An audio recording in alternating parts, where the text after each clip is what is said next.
Hey guys, we want to thank Cap City Tees for sponsoring today's episode. That's right, Cap City Tees, the #1 printing company in Sacramento. Well, at least in our hearts. Cap City Tees is an amazing company putting out amazing quality at, most importantly, amazing prices. They are in line with any major retailer out there.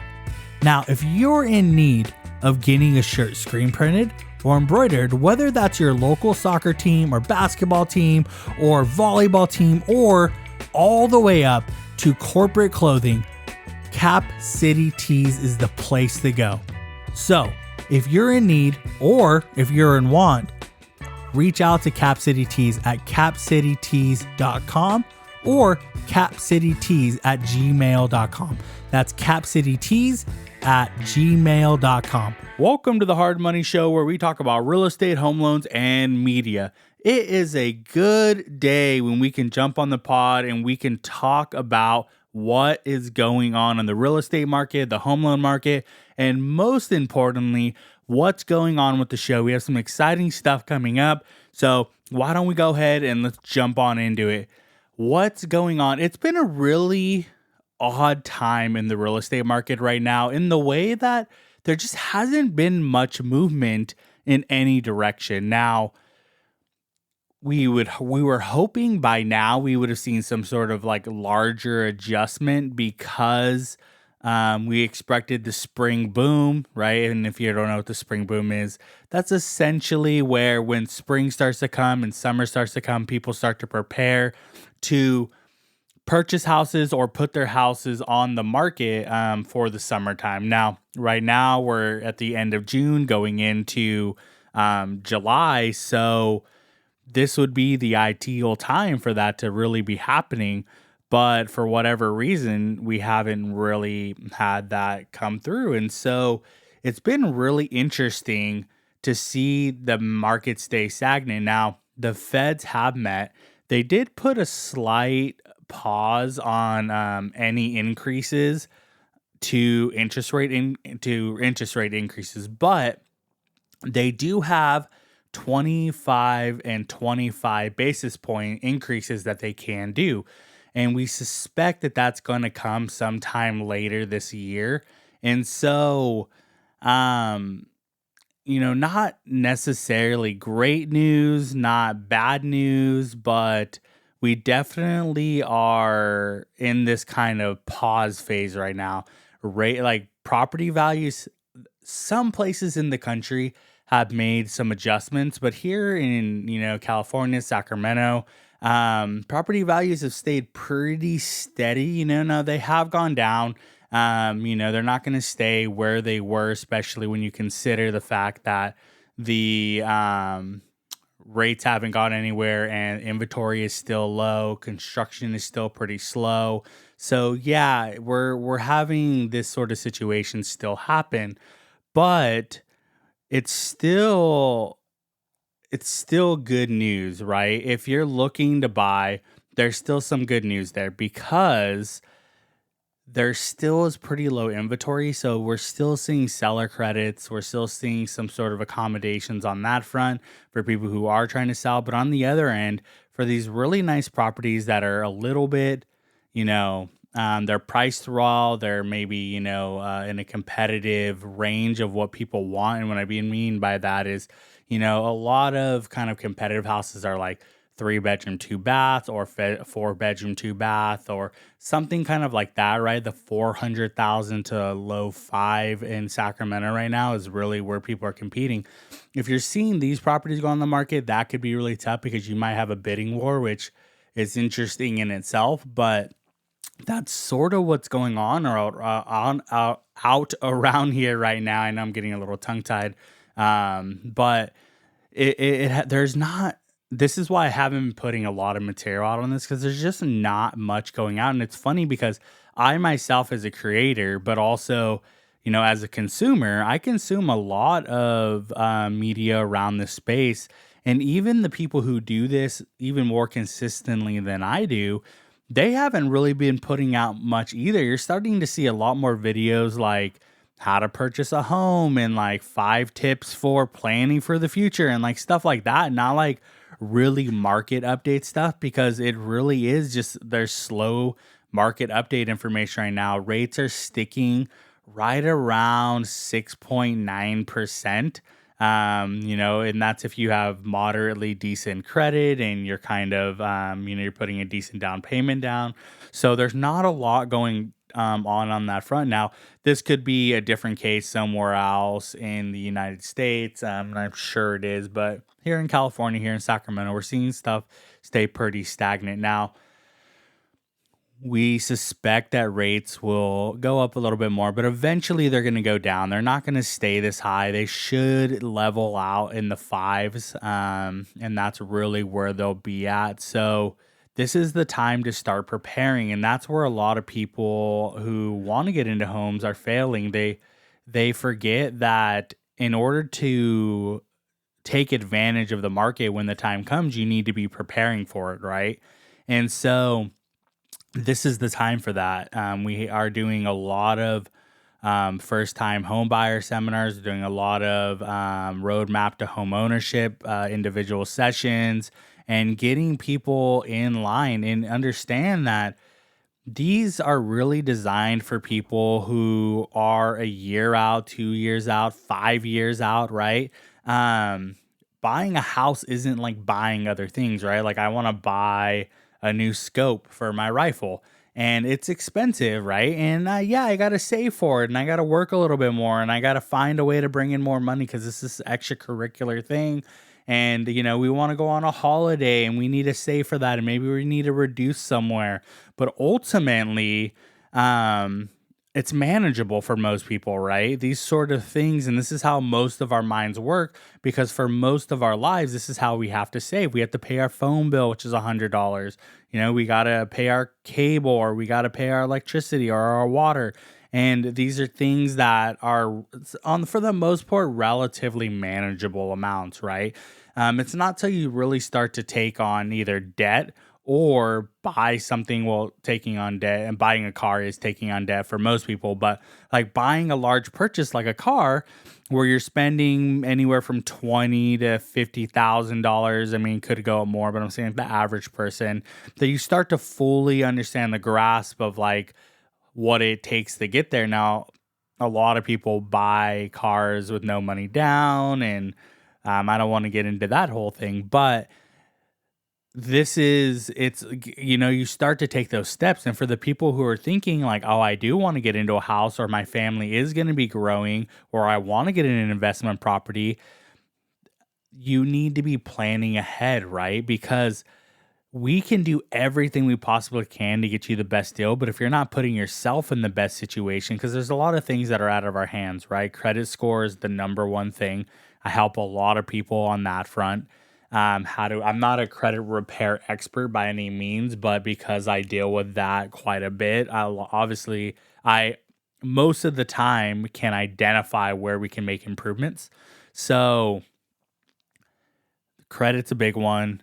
A down payment, right, is obviously really hard because it's not very often that you need to save $20,000 to $50,000, and then planning on giving it all away, right? And still needing to have reserves for your life and your family, and especially if you're buying a home, if you need to replace a dishwasher or a water heater, or you buy in the summer and the winter comes and you find out there's leaks and you need to get roofers out there to patch up these leaks. And so, these are the sort of things that we try to bring to the forefront, and this is the time to start doing it, right? If you are newly out of school, or you're making a transition in work, or you're just not quite where you need to be to make this home purchase, this is the time where we can start helping you set up a plan to save that extra money, to make these improvements on your credit, to start identifying where communities would make sense, because you never know what's going to happen with the market. We might be planning for 3 years and then something crazy happens and the housing market, the prices fall, and a house that you liked in the community that you liked is now in the range that you can afford. And it's 2 years earlier than you thought you would, you were going to. And this kind of happened to us. we wanted to buy a house, and we had looked earlier in the year, and we didn't really find anything that we thought made sense. Waited another 6 months, didn't really make any sense. And then COVID happened and the lockdown happened, and then rates started to plummet. And we kind of figured, like, when we stopped the last time, we thought, oh, we'll probably just wait like, a couple more years. We'll save a little bit more money. We'll buy, you know, have more of a down payment so we can afford a larger home. And the rates dropped so drastically that houses that we weren't even really considering started to come into our price range. And there you go, right? So you guys need to be planning, you need to be reaching out. This is really the key time for it. And I know I'm kind of harping on this a lot, but this is the same thing I'm talking about with our realtors, that there's a lot of people leaving, the industry right now, but there's a slowing as well, right? These realtors are really losing pace because they're demoralized. They're going months without paychecks, and it's tough. And maybe some of them had to take on extra work, go back to the, general workforce, and that's fine, right? I mean, it doesn't mean you failed. It means you've had to pivot with the market, and that happens. But what I'm seeing is a lot of people are backing away from creating and marketing. And what we're working on here is you got to double down in the slow times, because when the times pick back up, you're going to be the one in the forefront that everybody sees. We have the podcast going. We just launched the new show that we're going to be talking about on the next podcast. And, we're upping the brokerage marketing. I'm going to be upping my marketing as well, one thing at a time. So this isn't just like preparing for yourself as a consumer, but also if you're a realtor or a loan officer, this is the time to start preparing for yourself. Get the slow time, get more, in tune with the communities out there. Find opportunities to start creating connections. So when the market does shift in 6 months or, whenever, you have all of these inroads and all of these ties and people who can count on you and are ready, to go forward with you because you've been creating those connections. So it's kind of on both fronts right now. This is not the time to sleep. This is the time to pick it up. And it kind of reminds me of training, right? A lot of people, when I mean training, I mean lifting weights and cardio and whatnot. But what it reminds me of is a lot of people slow down in the winter time, right? They're like, oh, it's cold, it's cozy, I don't want to go out in the rain. And the winter time is the time to hit it hard, right? That's the time to put in the work. That's the time when it's slow to get in the gym, get the reps in, because once the spring comes and the summer starts to come, it's going to be light work, and you're going to be going into the summer with that summer bod how you want it. It's the same idea on this. Slow right now. It's time to put those reps in and make it happen. So that's what's going on in the market. It's what's going on here in Sacramento. This is the opportunities to really take, what you want and start to prepare for it. But what I do want to talk about a little bit, and this is going to be a short episode today, but what I want to talk about a little bit is what's going on with the show. Now, we're going into our first year in September of the show, so I'm really excited about that.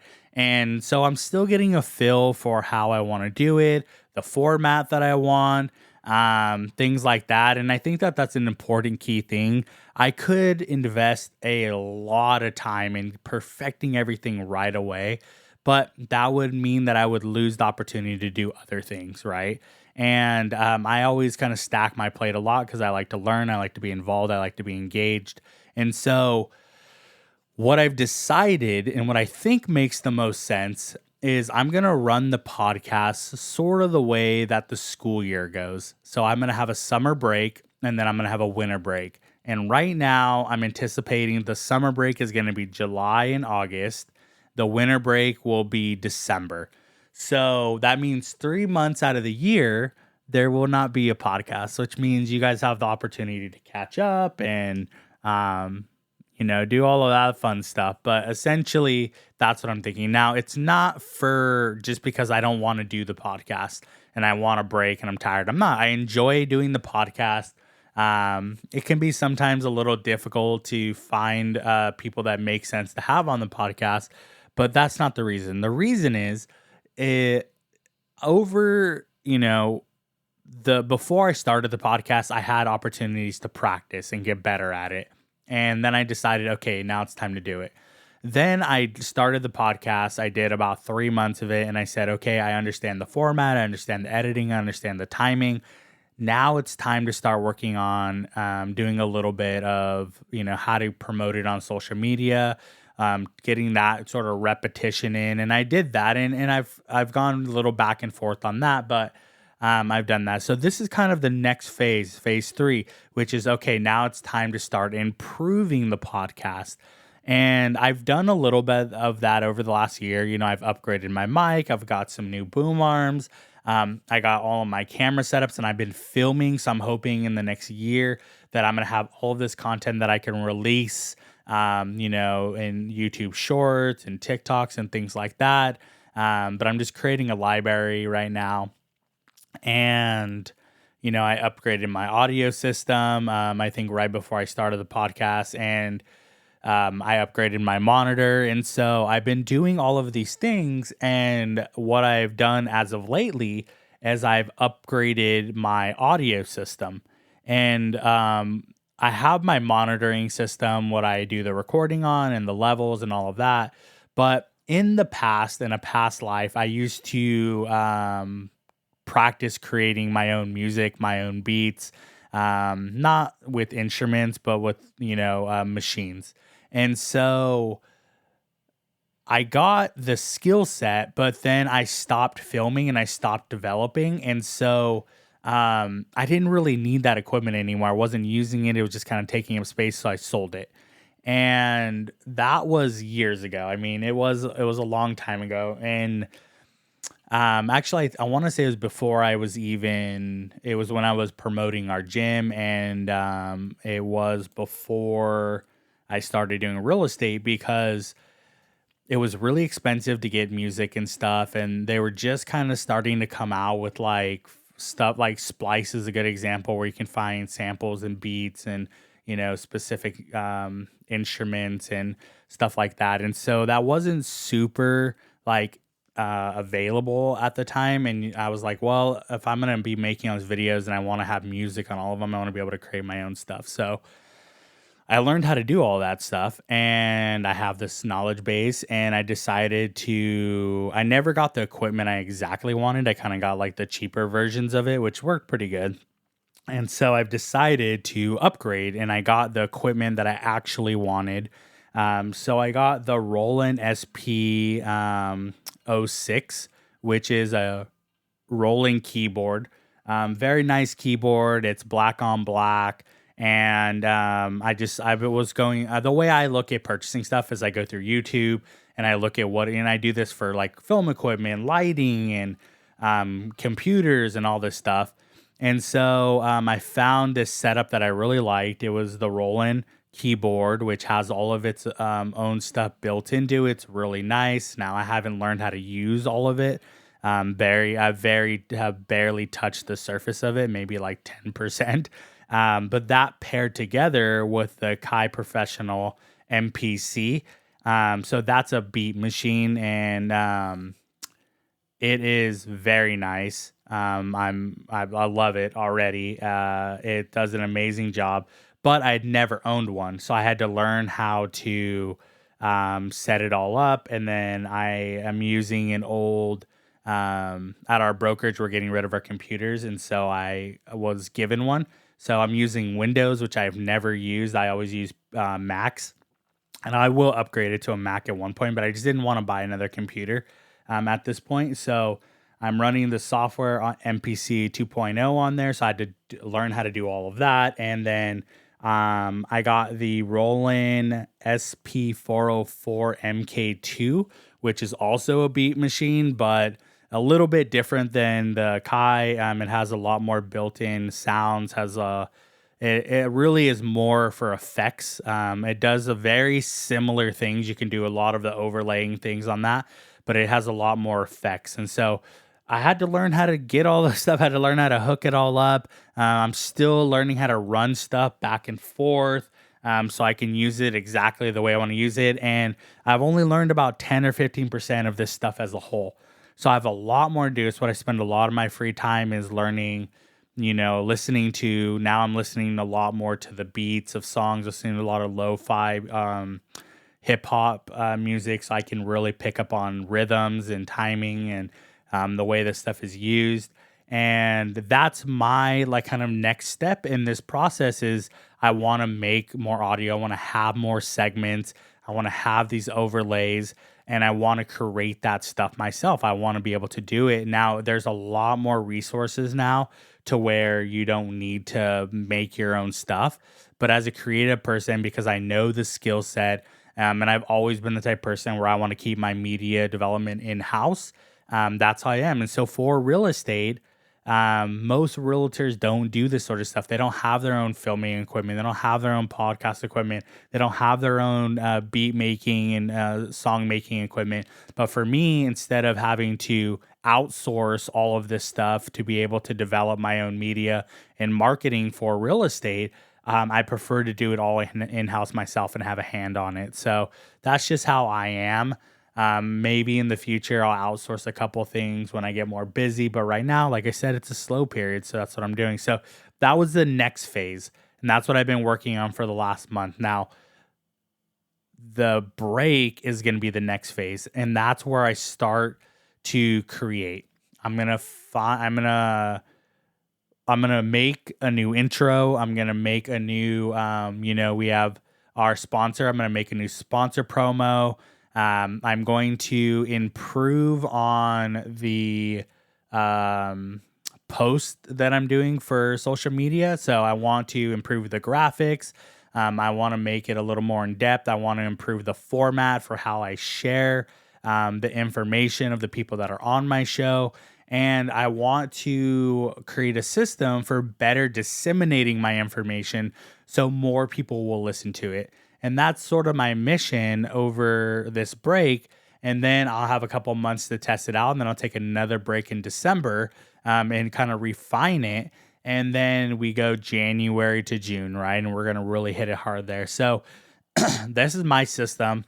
So I will be taking a break. Not this episode, but the next episode will be the last episode for the first half of this year. And so I encourage you guys to catch up, listen to what stuff is in the past. And then come September, we'll have more episodes coming out. We'll be booking more people on, and hopefully we'll get a little more variety. We'll have some segments to the show. And so look out for that, listen to that. But that's essentially what I have going on. And I'm very excited about it. It's a lot of work on top of, doing all of the things that I'm learning to do, all the things, my responsibilities that I have, and really trying to grow within this industry. But this is what I really want to do. I want to make this podcast great. And luckily I have a couple friends who send me podcasts and I listen to them, and I'm kind of ripping a little bit of ideas and, formatting, and, I want to be as good as they are. And so, that's the next step. So that's what's going on with me. That's what's going on with the show. That's what's going on with real estate and home loans. And other than that, we're just trying to stay healthy. We're trying to enjoy the summertime, and I hope you guys do as well. Like I said, we do have one more episode, but this will be the last solo podcast of this season, of the first half of the season. So thank you guys very much for listening. I hope that we're bringing you value. If you have ideas for the show, you have suggestions, please let me know. DM me on the Hard Money Show on Instagram, and I'll see what I can do about putting them in. So thank you guys very much. As always, this is the Hard Money Show, where we talk about real estate, home loans, and media. You guys have a great night. Bye.